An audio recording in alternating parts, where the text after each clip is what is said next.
V soboto bo na našem televizijskem sporedu prireditev Pesem Evrovizije za otroke, ki bo potekala na Malti. Gre za enako prireditev, kot je običajna Pesem Evrovizije, le da na tej nastopajo mladi stari od 10 do 15 let.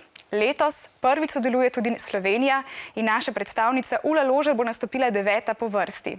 Mi smo jo obiskali še pred njenim odhodom na Malto.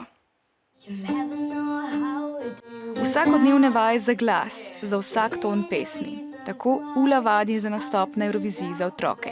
V bistvu pred nastopom na Malti še nimam toliko veliko trebe, mogoče čist malo. 12-letna Ula je z glasbo povezana že od malih nog.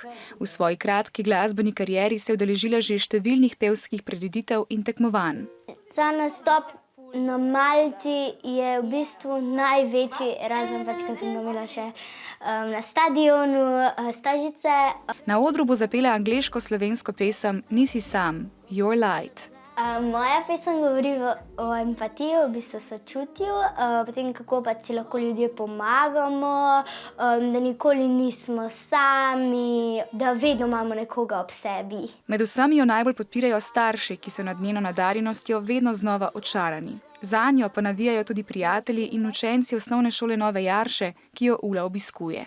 V bistvu življenje se mi je spremenilo tako.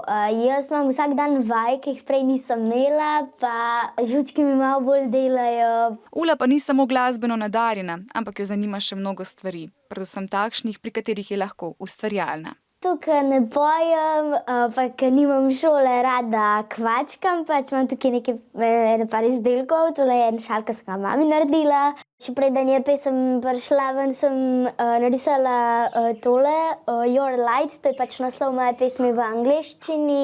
Malo sem ustvarjala, včasih se je tudi kaj ponesrečala, ampak v bistvu je uspelo tako, kar sem hotela. Ula si želi nekoč svoje znanje predajati drugim in nastopiti tudi na pravi Evroviziji. Nastopa, ki jo čaka v soboto, pa se zelo veseli, saj bo ta tako zanjo kot za Slovenijo čisto nova izkušnja.